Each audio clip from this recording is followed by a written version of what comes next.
이 작가는 독하다. 이 작가는 거칠다. 이 작가는 솔직하다. 이 작가는 눈치가 없다. 그는 할 말은 한다. 할 말은 한다. 정치 오타쿠 이 작가의 독설. 뉴스 정면 승부.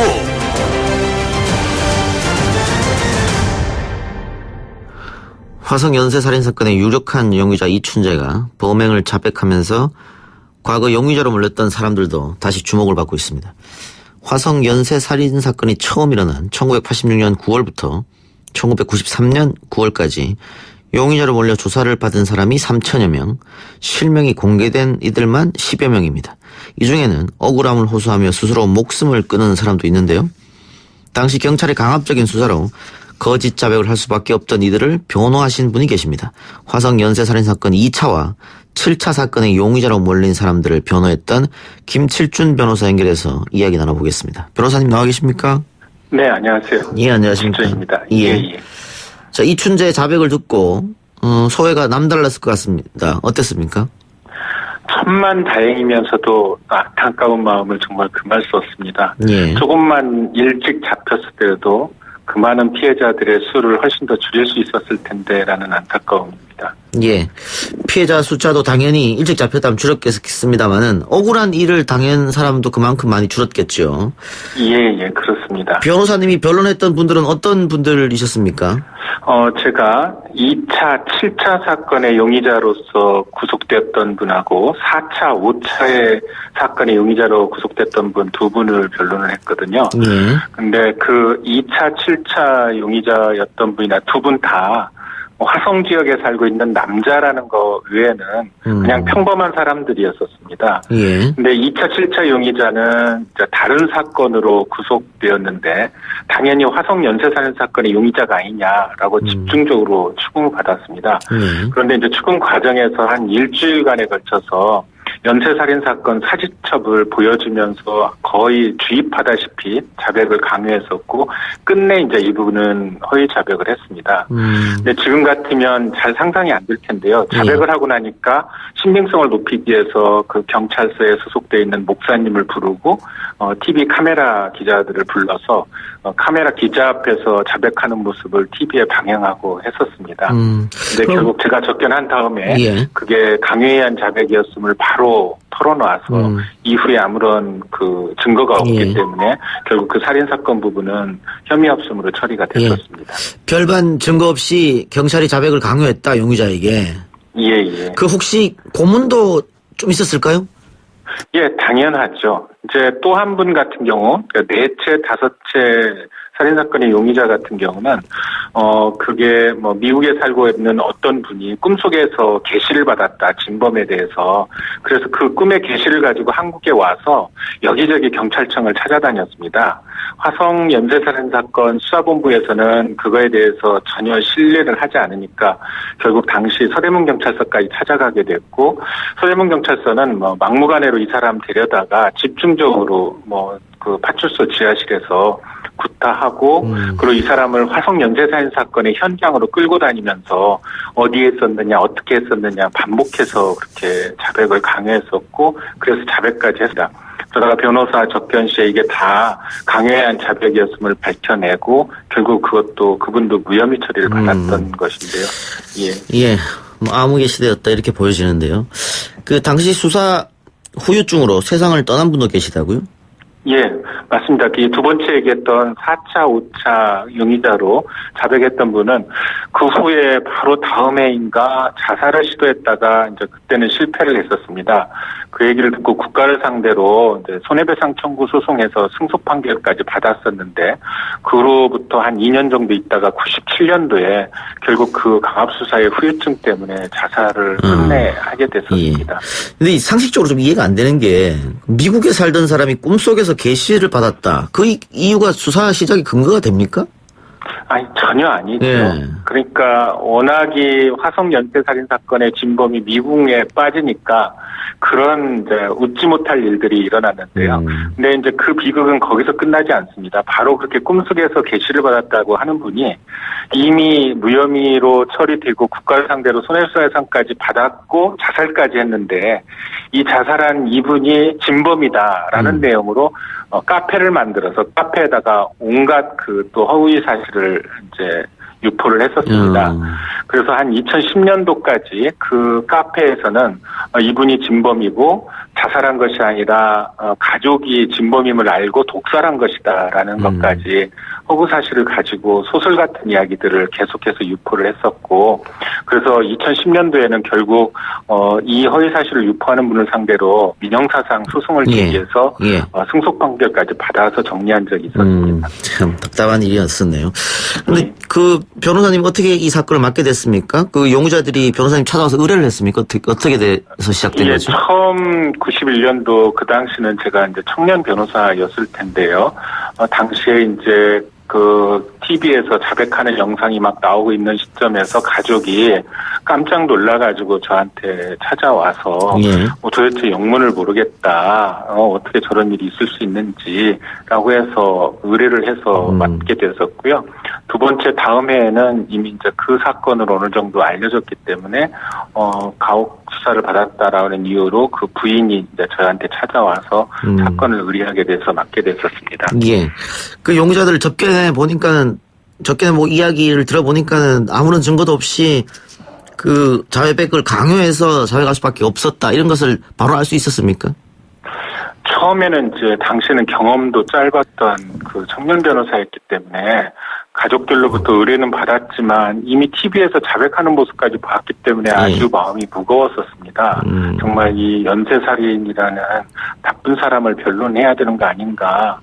그리고 이제 가서 접견을 처음 시작했을 때 마찬가지로 술술이 자백을 하는 모습을 보고 처음엔 좀 낙담을 했었는데 자백하는 모습을 조금 더 들어보니까 언론에서 나왔던 이야기를 순서도 틀리지 않고 그대로 재현하는 것이었습니다. 이상하다라고 생각하고 이제 언론에 나오지 않는 정말 중요한 사실을 제가 물었더니 그거에 대해서는 기억을 못하는 거예요. 아 그렇다라고 하면서 그래서 나중에 이제 그게 이제 첫 아들의 사건의 진범이었다면 생일을 하기 일주일 전에 첫 아들을 낳았는데 그걸 모르는 거예요.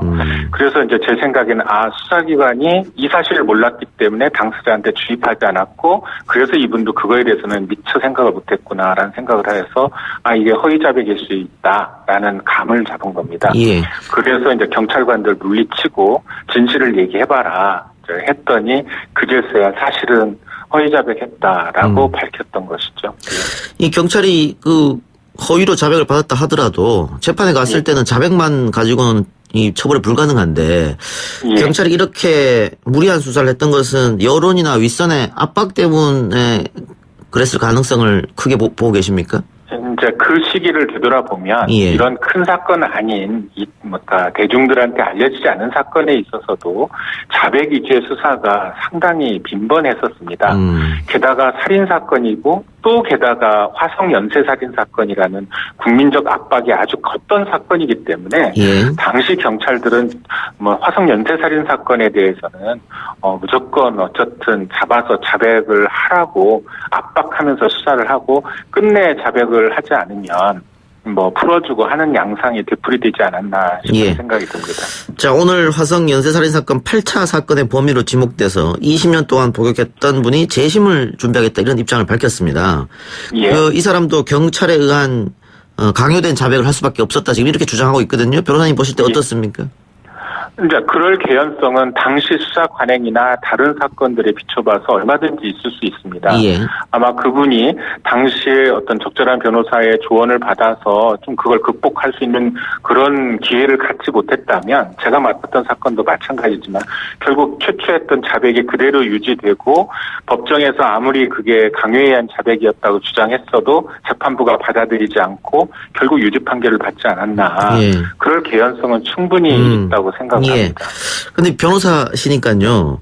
이분이 재심 신청한다고 해서 바로 받아들여지는 건 아니지 않습니까? 지금 이춘재 자백 하나밖에 없거든요. 이것 말고 그 확실한 물증이 나와야 재심에 들어갈 것 같은데 어떻습니까? 일단 이제 재심 절차는 예. 일단 재심 개시 결정이 내려지느냐 아느냐에서 첫 번째 재판이 이루어지고요. 예.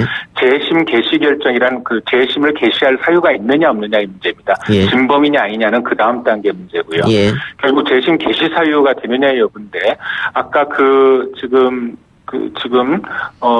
유모 씨가 자백을 했다는 것이 적어도 신빙성 있는 자백을 하고 있다면 그것의 진위는 나중에 본 사건에서 밝혀진다 예. 하더라도 예. 그런 자백만으로도 충분히 재심 개시 사유는 될 수 있습니다. 재심 개시는 된다.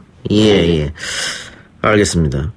자, 만일 이분이 정말로 자신이 범인이 아니고 이춘재가 범인인데 경찰의 강요된 자백에 의해서 20년 동안 옥살이를 했다고 하면 상당히 억울한 일이지 않습니까? 청춘을 거의 예. 감옥에서 다 보냈을 수밖에 없는 것인데 예. 이 억울함을 어떻게 풀어야 될까요?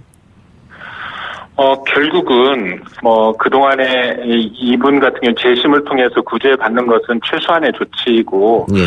결국 이번 기회를 통해서 당시에 그 수사 대상에 대해서 억울하게 수사를 받았던 모든 분들에게 대해서 나름대로 사과와 그에 대한 적절한 대책이 마련돼야 된다는 생각이 예. 들고요. 그리고 이제 어쨌든 이것을 중요한 물론 20 몇 년 전의 일이긴 하지만 과연 지금도 이런 인권 수사, 증거 중심의 수사 이런 것들이 제대로 관철되고 있는가 이런 부분들에 대해서 엄격하게 재검토하는 계기로 삼아야 된다고 생각합니다. 예. 또 나아가서 이 사건 같은 경우는 진범이 잡혀서 그렇지만 아직도 진범이 잡히지 않았지만 부당한 수사와 어떤 잘못된 재판으로 인해서 백에 하나라도 억울한 유죄 판결이 있을 수 있습니다. 결국 이런 사람들에 대해서는 재심 재판 제도가 좀 더 폭넓게 지금보다는 좀 더 쉽게 인정이 돼서 재심의 기회를 통해서 억울함을 밝힐 수 있는 그런 가능성이 좀 보다 넓게 인정이 돼야 된다고 생각합니다. 예. 화성 연쇄 사건 일어난 지 지금 30년 좀 됐는데요. 지금은 변호사님 경찰 수사가 인권을 존중하고 또 증거 중심적인 수사가 되고 있다고 보세요? 지금 그때와하고는 비교할 수 없을 정도로 많이 진전된 것은 사실입니다. 예. 과학 수사, 그다음에 인권 친화적인 수사를 하려고 많은 노력을 하고 있지만, 예. 하지만 이제 국민적인 관심이 집중되는 사건이 발생하면 예. 국민들은 두 가지 요구를 합니다. 왜 범인을 빨리 못 잡느냐라고 하는 무능한 경찰 아니냐라는 그런 프레임하고 하나는 인권 수사를 요구하는 프레임이 있는데 그게 충돌하게 됩니다. 저는 이런 상황에 있어서 물론 진범을 잡고 과학적인 수사를 통해서 신속하게 처리하는 것은 중요하지만 예. 그렇다 하더라도 인권의 원칙, 증거 수사의 원칙, 그다음에 무죄 추정의 원칙이라는 대원칙이 무시되거나 외면돼서는 안 된다. 그런 원칙이 외면될 때 바로 억울하게 만에 하나 억울하게 유죄 판결을 받는 가능성이 항상 열리는 것이다. 이런 말씀을 드리고 싶습니다. 알겠습니다. 변호사님 오늘 인터뷰 감사합니다. 예, 감사합니다. 예, 지금까지 김칠준 변호사였습니다. 1부 수사 마치고요. 2부 최강병기 코너로 돌아옵니다.